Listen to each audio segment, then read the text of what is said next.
This makes new friends.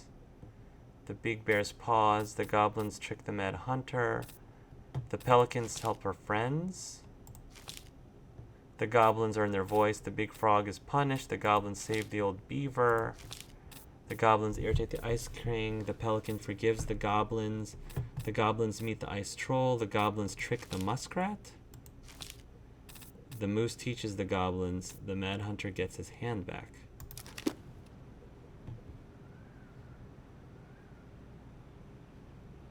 So maybe it's different books.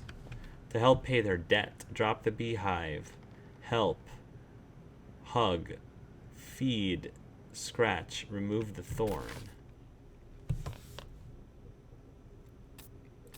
The goblins save the old beaver. It looks like once upon a time in a deep ancient forest, winter gave way to spring in a sudden burst of warm air that melted all the snow and all the ice all at once. The river swelled until it could no longer hold all the water in, and it spilled out to create new rivers in places where no one was expecting them. The whole of the forest went into panic looking for shelter from the rising waters. The very old beaver had been working on her dam when one of the new rivers came rushing right at her. She screeched and squealed, but whatever direction she ran, the more water appeared. She was caught in the flooding and thought she had once been an excellent swimmer. Age had taken its toll, and so the raging water carried her off at a speed she could control. "Help," she called. The crafty goblins had been running back to their cave under the big wooden house when they heard the beaver's cries. "We have to help the beaver," one goblin said. "You go one way and I'll go the other." They ran, keeping in touch with the gift of voice. Finally, one of them spotted her twisting and tumbling in the river, but she was on the opposite side of the water, and the goblin could not reach her. "Brother," the sister goblin called out through the gift of voice, "I see her, but I can't get to her." So even in her stories, one of the goblins was a boy and the other one was a girl.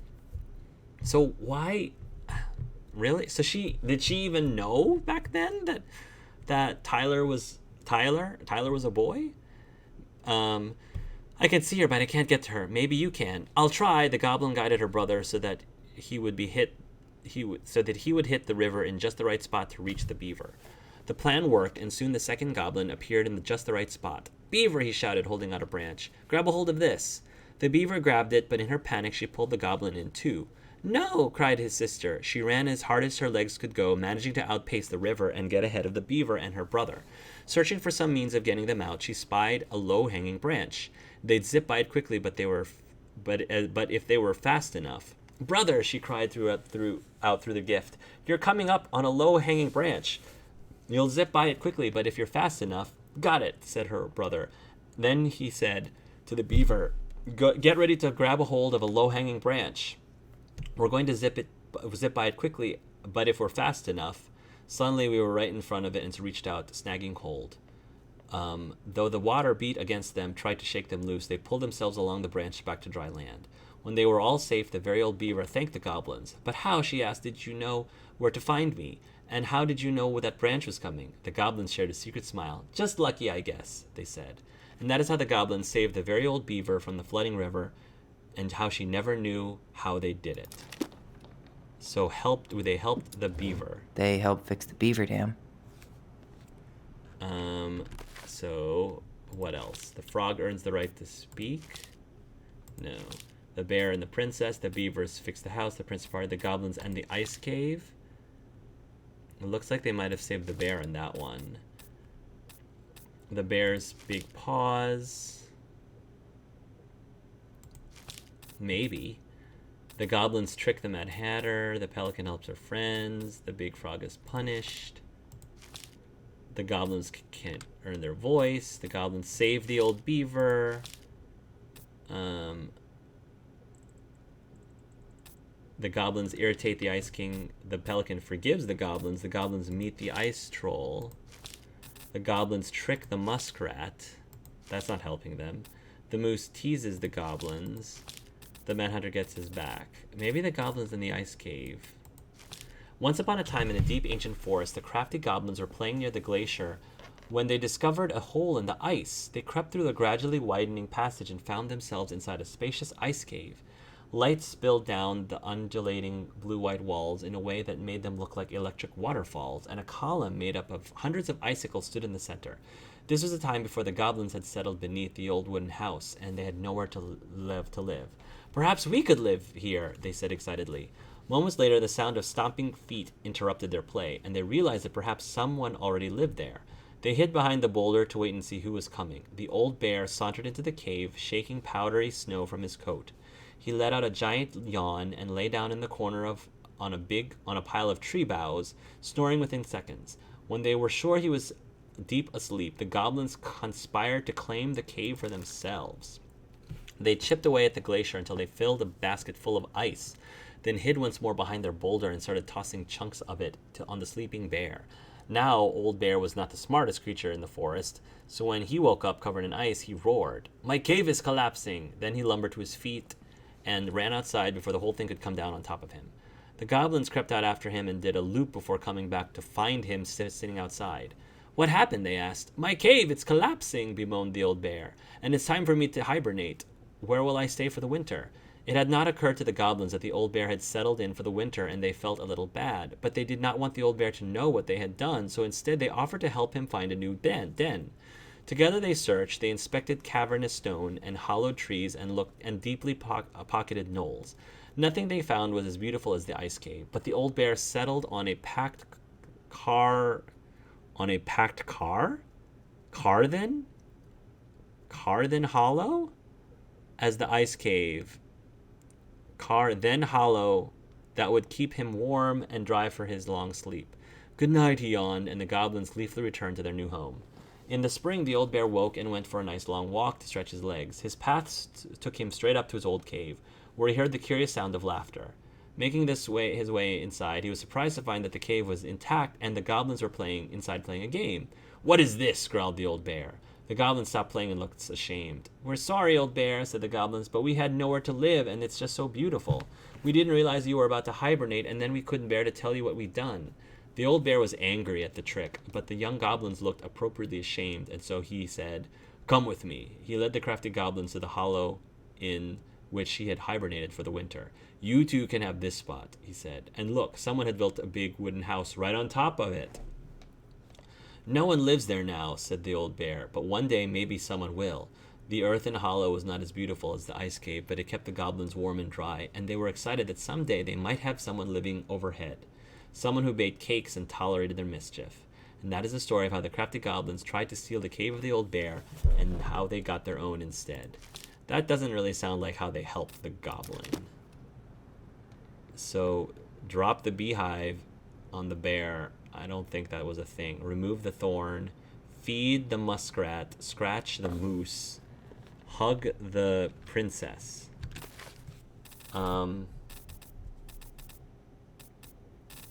The moose teaches the goblins.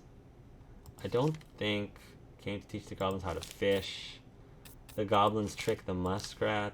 That is, trick the muskrat to giving up his coat, and he got his name.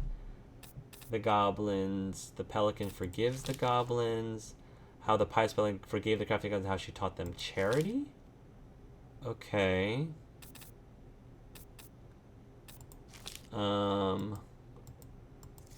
There's a bunch of things here that got replaced here.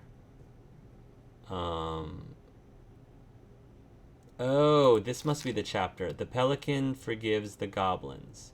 Once upon a time, in a deep and ancient forest, there lived a pair of crafty goblins in a cave below a big wooden house. They lived with a wise princess who shared as much food with them as she was able, but it was never quite enough. This left the goblins hungry, very hungry, always hungry. One day, as they were out foraging for food, the pious pelican landed on a rock and dumped a smorgasbord from her beak, which the goblins knew was magic and never emptied.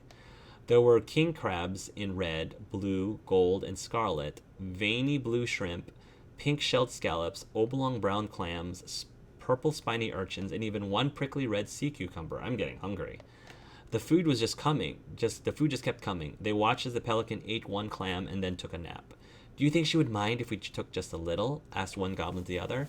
"Her beak never empties. She won't possibly miss a couple of crabs," said the second, licking her lips. They were agreed, and so they crept over, flinched some crabs, and ran. The goblins scarfed the crabs, but when they finished, they found that they were still hungry. She won't miss a handful of shrimp, said one goblin to the other. The goblins scarfed the shrimp, and when they finished, they found out they were still hungry. Maybe also a few scallops, said one goblin to the other. The goblins scarfed the scallops, but then when they were finished, they found that they were still hungry. Maybe that's like the power of the food that comes from the bottomless pelican's beak. So they went back for clams and urchins, and finally even the sea cucumber. Finally, they were not hungry, but there was also nothing left. Just then, the pelican woke up. "What happened to my food?" she asked. Unable to lie about it, the goblins confessed their crime. The pelican was dismayed, but she was a charitable-hearted bird, and she could tell the crafty goblins were growing little creatures. "Goblins," said the pious pelican, "I will share my food with you, but you must in return follow my example and be as generous with others as I am with you. Take that to heart, and I will have considered your debt paid." "But we have nothing to give," said the goblins. "You have your nimble hands and your crafty brains and your loving heart," said the pelican. The crafty goblins realized how much they had to give for their, and for the rest of the day, they looked for ways to help the other creatures in the forest. I wonder what these things covered, like what the words are that covered the original text. They found the stalwart moose struggling with an itchy, hard-to-reach spot on his back, and so they climbed up and gave it a good scratching. So they scratched the moose.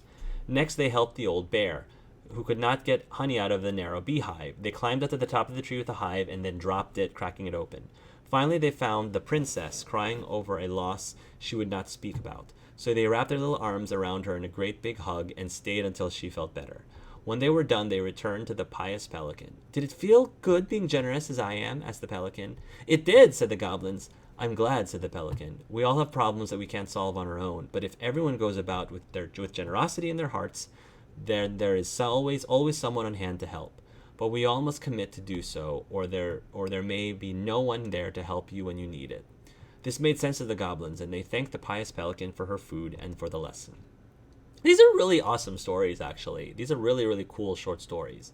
Of course, by this time, they were hungry again, and that remained an ongoing problem until the day the stalwart moose taught them to fish. But that is another story. I feel like I'm actually going to copy down these stories and actually tell them to my kids. They're actually pretty darn good, and they teach important lessons, too. And that is how the pious pelican forgave the crafty goblins, and how she taught them charity. Okay, so it wasn't the Maybe beaver. not. It was the beehive for the bear. They broke open the beehive for the bear. Scratching the moose and hugging They gave the the princess. stalwart moose a good scratch on the back. And then hugging the princess. They hugged the princess when she was crying. There we go. Nailed it. Nailed it. Our lives would have been so different if their friendship hadn't gone to shit. The Pelican Crossing is a specialty gift boutique located near the O'Shea Glacier. Pelican Crossing, there we go. Near the O'Shea Glacier, catering to Gastineau Channel tourists as well as Delos Crossing locals. We specialize in an assortment of high-quality products from home accessories, handmade souvenirs, to personalized apparel and locally made art. The Pelican Crossing will be the first store to act as a relay between the buzzing arts and the craft scene of the customers.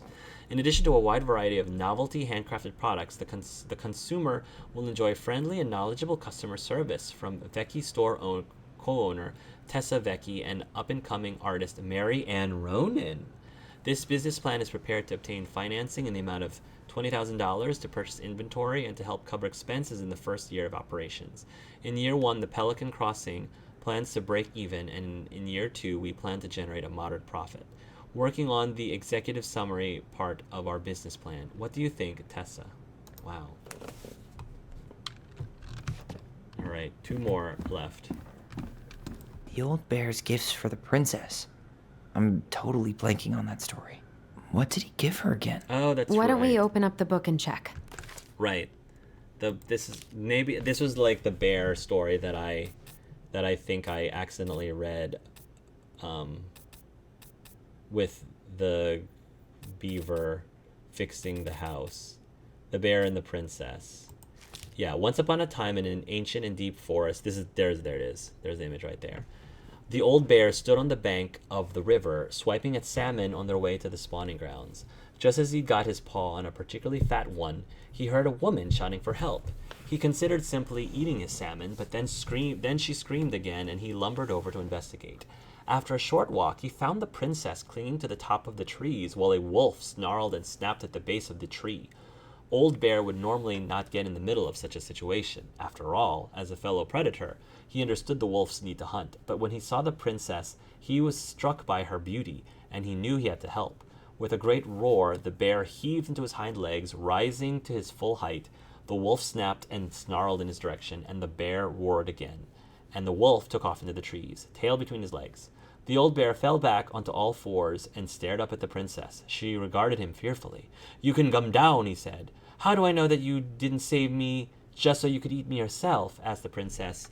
"I suppose this is a fair question," admitted the old bear, "but I promise I won't eat you." Okay, so then he would give her the fish, a fresh caught salmon, a handful of ripe berries, and a newly bloomed bluebell. So collect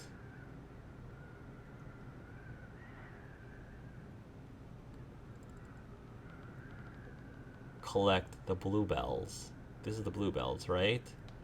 The fish, oh no, these are berries. Berries. Some roses, maybe? No. Actually, I'm not sure. Berries. A newly bloomed bluebell? Newly bloomed bluebell. All right, where are the berries?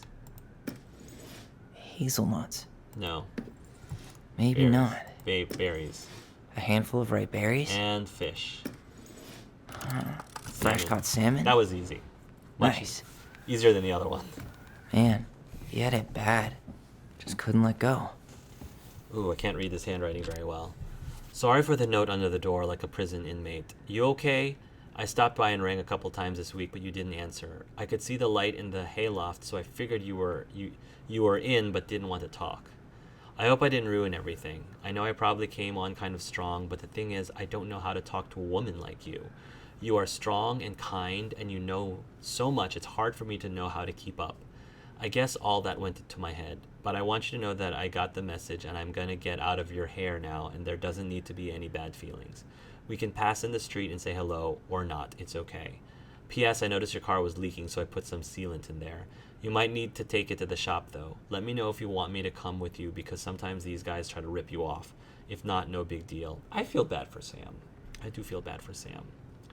He really is a good guy. It just wasn't meant to be.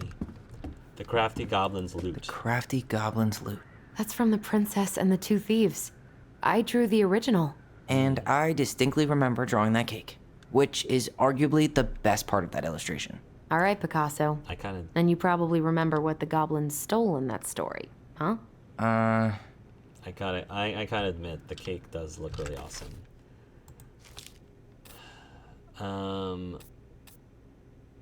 The goblins, blah, blah, blah, the goblins earn their voice, the goblins meet the ice troll, the goblins trick the muskrat,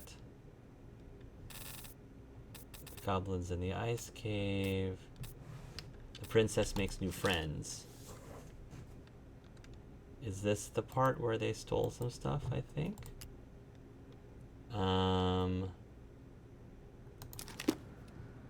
The Crafty Goblin's Loot. I think that is.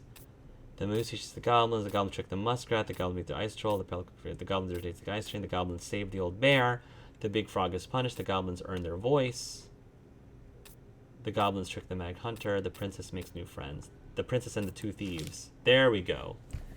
Once upon a time, in an ancient and deep forest, there lived a wise princess in a big wooden house. The house was built from a strong wood of the forest, and it kept the princess warm and safe. The princess was not a native of the forest, but she never spoke about where she had come from, for it made her cry. She did not have many friends, but that was how she liked it. The forest was big and deep, and many paths led to her house, but not many visitors passed.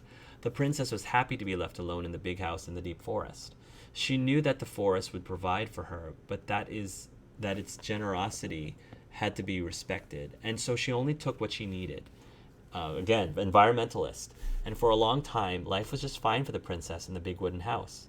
One winter day, when snow blanketed the earth and ice bent the trees low, the wise princess realized that food was disappearing from her house.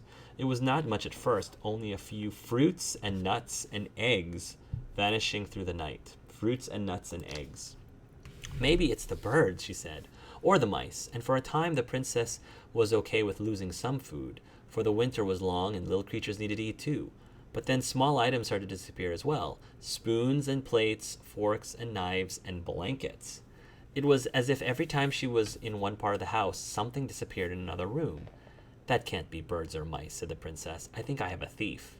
So she went outside to look for traces in the snow and noises in the wind, but there was nothing to be found, nor to be heard. "That's strange," said the princess. "Maybe the thief is hiding inside my house."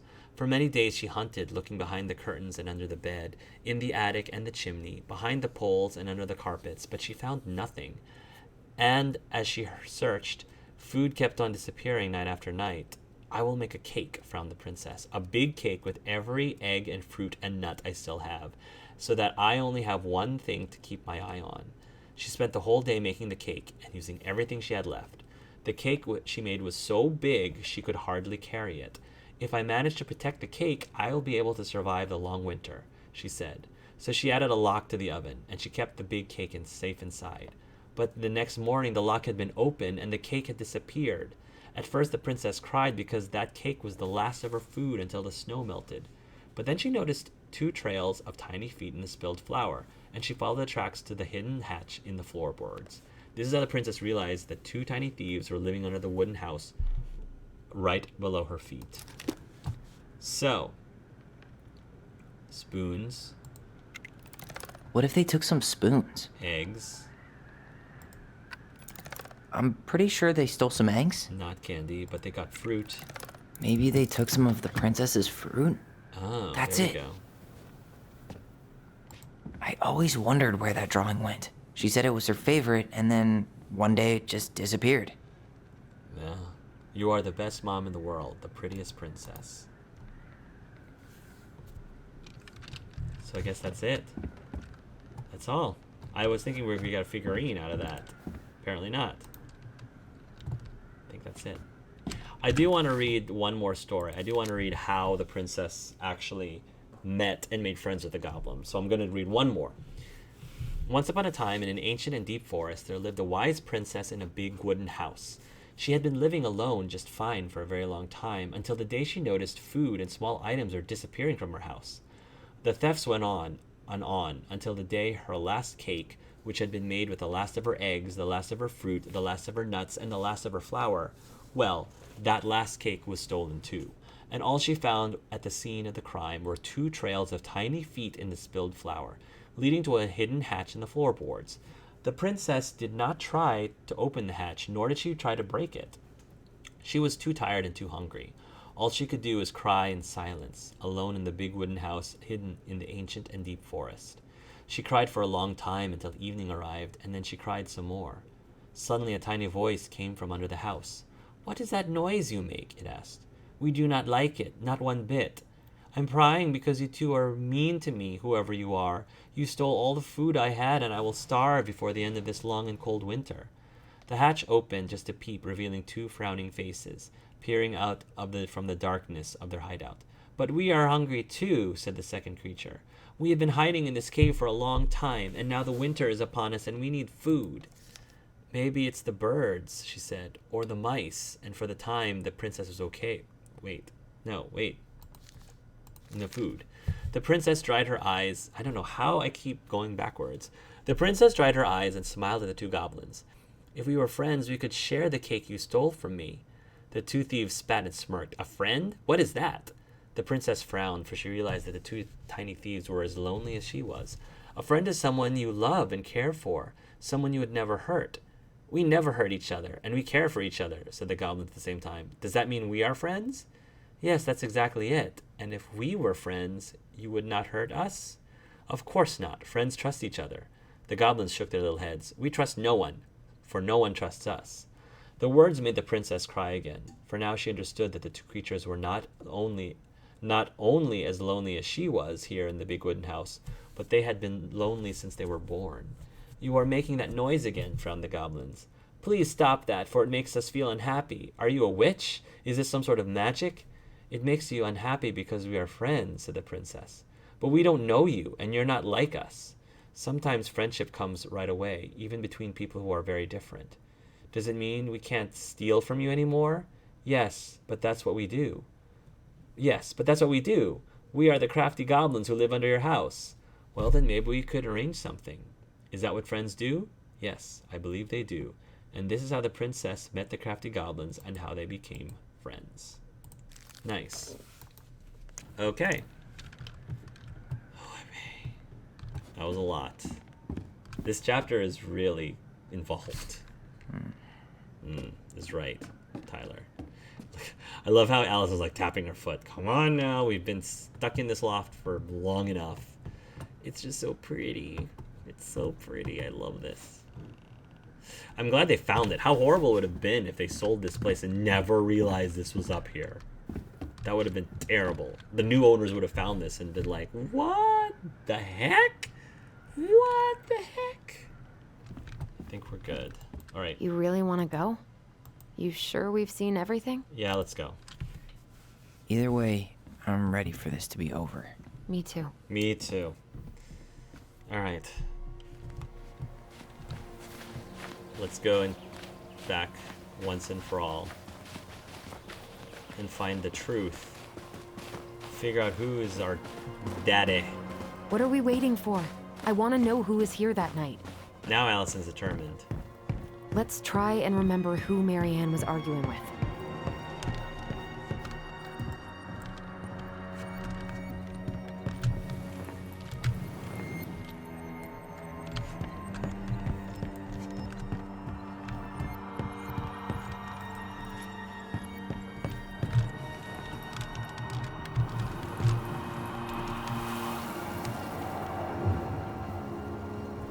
Come on.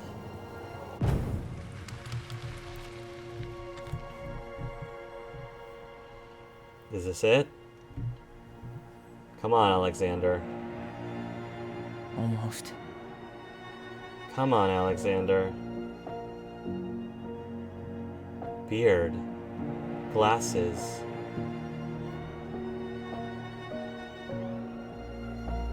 Tom? Tom Vecchi is our father? Oh, Of course. not Alexander. It had to be him. Tessa knew, Interesting. didn't she?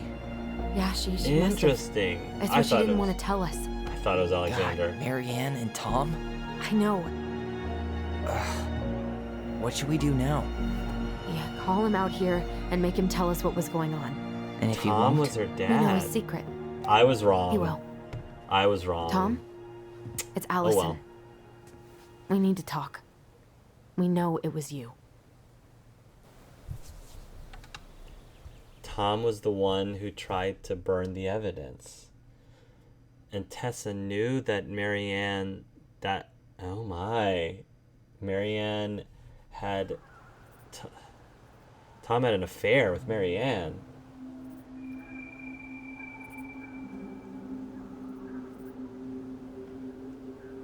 Huh. Or did Tessa, I'm confused. Did he marry Tessa after the fact? Let me take the Afterwards? lead on this. I don't know. I know him better.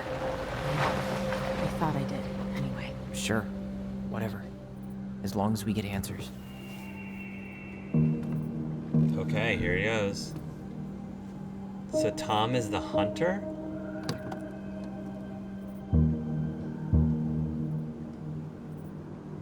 The Mad Hunter?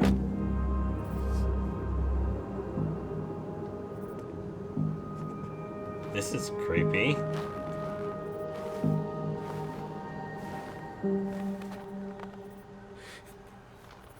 Kids, listen. You're our father.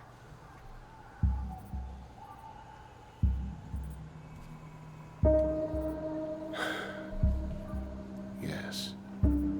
Wow, You okay. knew how bad it got out here. How little we had. Why didn't you help Marianne? You mean all the money she wanted? We didn't have anything to spare. Well, that winter was rough on everyone. You would have starved out here if not for all the free food we gave you. Don't act like you had anything to do with that. That was all Tessa. That's a cruel presumption, young man. Oh. Maybe it was Tessa's idea initially. But I supported it. And your mother was happy to live off our handouts.